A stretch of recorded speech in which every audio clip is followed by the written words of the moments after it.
তারুণ্যের উৎসব ২০২৫ উপলক্ষে ১৯ জানুয়ারি ঢাকা মহানগরের নগর প্রতিরক্ষা দলের ১০ দিনব্যাপী মৌলিক প্রশিক্ষণের দ্বিতীয় ধাপের সূচনা হয়েছে।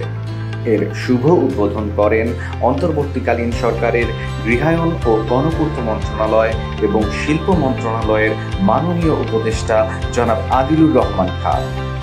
গণপ্রতিরক্ষা বাহিনী হিসেবে গড়ে ওঠে আনসার ভিডিপি দেশের আর্থসামাজিক বৈষম্য দূরীকরণে গুরুত্বপূর্ণ ভূমিকা পালন করবে বলে এ সময় তিনি আশাবাদ ব্যক্ত করেন।